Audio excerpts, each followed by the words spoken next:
हाय दोस्तों, स्वागत है आपका पैशन कंपटीशन में। आइए सीटेट के प्रीवियस ईयर पेपर के सीरीज में आज हम लोग डिस्कस करते हैं 4 जनवरी 2022 के हुए पेपर को। इसमें हम लोग इसके ईवीएस पोर्शन को डिस्कस करेंगे। तो आइए बिना देर के हुए स्टार्ट करते हैं क्वेश्चन नंबर 1 से। क्वेश्चन नंबर 1 है कि मगरमच्छ मुख्य रूप से शिकारियों द्वारा मारे जाते हैं। तो मगरमच्छ किस लिए मारे जाते हैं? सींगों के लिए, त्वचा के लिए, दांतों के लिए या खुशबू के लिए? तो किसके लिए मारे जाते हैं? आपके त्वचा के लिए मारे जाते हैं। मगरमच्छ मुख्य रूप से त्वचा के लिए शिकारियों द्वारा मारे जाते हैं।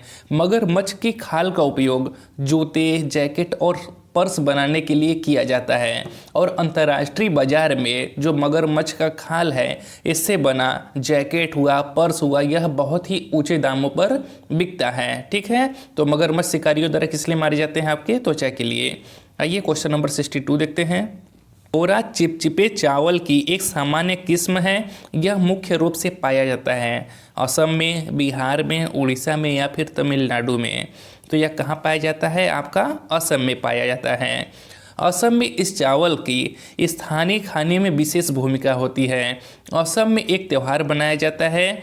कौन सा? बिहू। यह प्रश्न बहुत ज़्यादा बनता भी है कि बिहू कहाँ पर मनाया जाने वाला त्यौहार है? तो यह असम में मनाया जाने वाला त्यौहार है। और इसी पर्व में इस जो बोरा चिपचिपे चावल होता है इसे दही और गुड़ के साथ परोसा जाता है और असम के इस चावल को जीआई टैग भी प्राप्त है।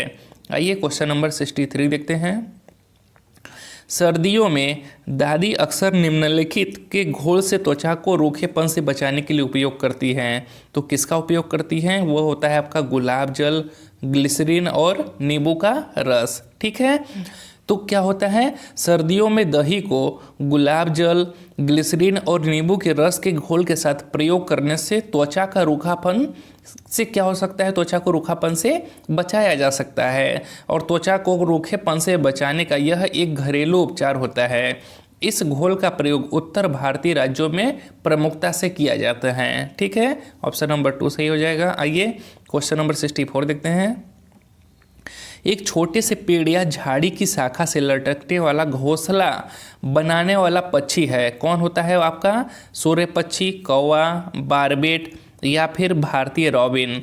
तो कौन सा सही है? इसका सही जवाब है ऑप्शन नंबर 1 सूर्य पक्षी।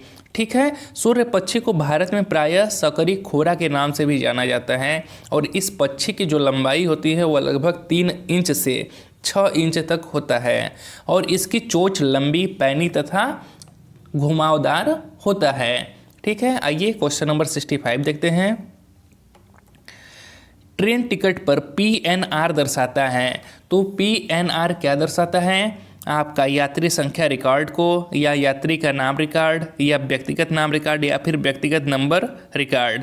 तो किसको दर्शाता है? यह दर्शाता है आपका यात्री का नाम रिकॉर्ड। ठीक है, और यह 10 डिजिट के नंबर में यात्री की पूरी जानकारी छुपी होती है। जो PNR होता है यह 10 नंबर डिजिट का होता है। कितना? 10 डिजिट नंबर का होता है और इसमें यात्री का क्या होता है? पूरा जानकारी छुपा हुआ होता है। आइए क्वेश्चन नंबर 66 देखते हैं। मलयालम में माँ की बड़ी बहन को कहा जाता है। तो मलयालम में माँ की बड़ी बहन को क्या कहा जाता है? वह आपको वलियाम्मा, अम्मुम्मा या थम्मा या फिर दीदू। तो इसमें से सही जवाब है आपका ऑप्शन नंबर 1 वल्ली याम्मा। ठीक है, मलयालम में माँ की बड़ी बहन को वल्ली याम्मा कहा जाता है। मलयालम भारत के केरल प्रांत में बोली जाने वाली एक प्रमुख भाषा है। ये द्रविड़ भाषा परिवार में आती है और इसे सांस्कृतिक भारत का दर्जा भी प्राप्त है। आइए क्वेश्चन नंबर 67 देखते हैं। काफ़ी इंटरेस्टिंग क्वेश्चन है, आपको पढ़ने में काफ़ी मज़ा भी आ रहा होगा और ऐसे इंटरेस्टिंग जानकारी भी मिल रही है और आपका एग्जाम तो मान लीजिए क्लियर होगा ही। ठीक है, बहुत कुछ सीखने को भी मिल रहा है हमें। निम्नलिखित में से कौन सा एक स्थान केरल में है? तो कौन सा है आपका? वलसाड, कोझिकोड, उडुपी या फिर मालाखेड़ा। तो इसका सही जवाब है ऑप्शन नंबर 2 कोझिकोड। ठीक है, और इसे क्या कहते हैं? कोझिकोड को पहले कैलीकट कहा जाता था। क्या कहा जाता था आपका? कैलीकट। ठीक है, कोझिकोड को पहले क्या कहा जाता था? कैलीकट कहा जाता था और यह भारत के केरल राज्य के कोझिकोड जिले में अरब सागर के तट पर स्थित एक नगर है। आइए क्वेश्चन नंबर 67 देखते हैं, 68 देखते हैं। गांव का नाम वहां उगने वाले कई खेजड़ी पेड़ों के कारण पड़ा। इस गांव के लोग पौधों, पेड़ों और जानवरों की बहुत देखभाल करते हैं। भारत में यह गांव है। भारत में यह गांव कहाँ है? उत्तरांचल में, उत्तर प्रदेश में, राजस्थान में या फिर महाराष्ट्र में। तो यह कहाँ है? आपके राजस्थान में है। और राजस्थान में भी कहाँ स्थित है? तो यह गांव राजस्थान के जोधपुर में स्थित है। खेजड़ी गांव के लोगों ने पर्यावरण संरक्षण के लिए, पेड़ों को बचाने के लिए 363 बिश्नोई, कितना? 363 बिश्नोई समाज के लोगों ने अपने प्राणों का बलिदान दे दिया था। ठीक है, आइए क्वेश्चन नंबर 69 देखते हैं। हाथियों के झुंड का मुखिया होता है। तो हाथियों के झुंड का मुखिया कौन होता है? सबसे छोटी मादा हाथी, सबसे उम्रदराज मादा हाथी, सबसे बड़ा नर हाथी या सबसे छोटा नर हाथी? तो वो होता है आपका सबसे उम्रदराज मादा हाथी। ठीक है, हाथियों के झुंड का जो मुखिया होता है कौन होता है? सबसे उम्रदराज मादा हाथी होता है। और एक झुंड में कितने बच्चे होते हैं? तो 10 से 12 हथनियाँ और बच्चे होते हैं।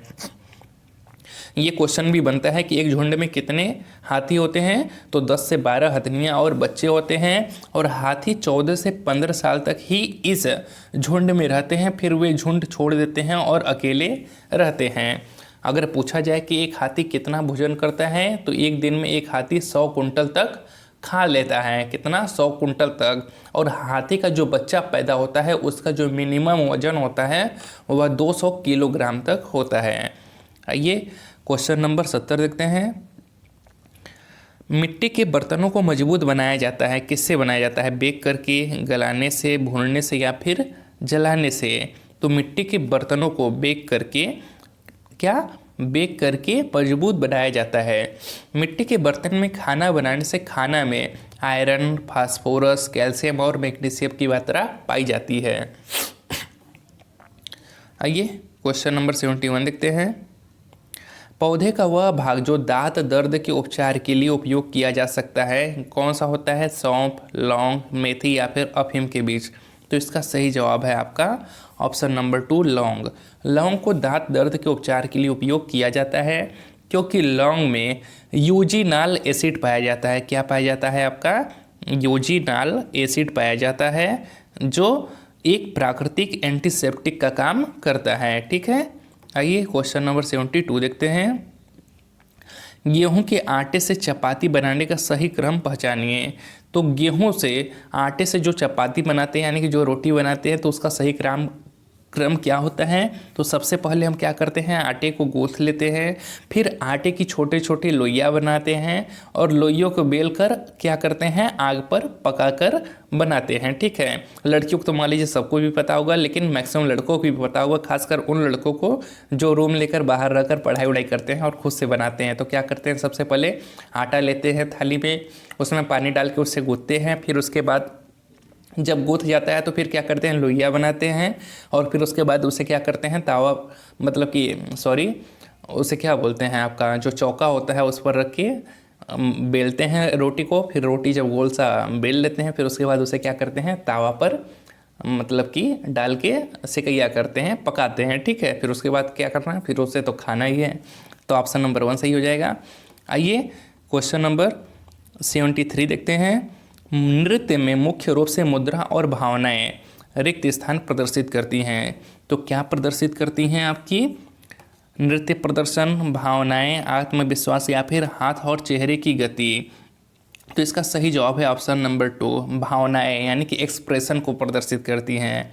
नृत्य में मुख्य रूप से मुद्रा और भावनाएं प्रदर्शित होती हैं। भावनाओं के द्वारा नृत्य यथार्थवाद को प्रदर्शित करता है। भावनाएं हैं नृत्य की सजीवता, नृत्य को सजीवता प्रदान करती हैं और सजीवता ही नृत्य को उत्कृष्ट बनाता है। जब हम लोग इंडियन आइडल नहीं, जो डांस इंडिया डांस का प्रोग्राम आता है और भी जितने भी टीवी पे प्रोग्राम आते हैं डांसिंग के, ठीक है, तो उसमें जो जज लोग होते हैं तो बोलते हैं ना कि जो डांस करती है या फिर डांस करता है कि नहीं, आपका एक्सप्रेशन बहुत अच्छा होता है, आपका एक्सप्रेशन बहुत अच्छा था, यानी कि नृत्य करते हुए आपने अपना एक्सप्रेशन बहुत अच्छा बनाए रखा, यानी कि वहाँ पर वह किसकी बात कर रहा है? भावनाओं की बात कर रहा है। ठीक है, आइए क्वेश्चन नंबर 74 देखते हैं।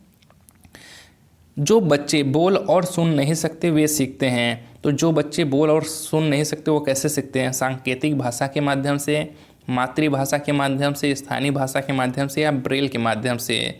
तो वह कैसे सीखते हैं? वह सीखते हैं आपके सांकेतिक भाषा के माध्यम से। ठीक है, जो सांकेतिक भाषा होती है वह ऐसी भाषा होती है जो अर्थ सूचित करने के लिए श्रवणीय ध्वनि पैटर्न में दृश्य रूप से सांकेतिक पैटर्न क्या करती है? संचारित करती है। आइए क्वेश्चन नंबर 75 देखते हैं और इस वीडियो का लास्ट प्रश्न है। बचे हुए ईवीएस के 15 क्वेश्चन को हम लोग नेक्स्ट वीडियो में डिस्कस करेंगे। ठीक है दोस्तों, आइए तो देखते हैं क्वेश्चन नंबर 75। निम्नलिखित में से कौन सा अन्य से भिन्न है? नदी, पहाड़, झील, तालाब, झरना।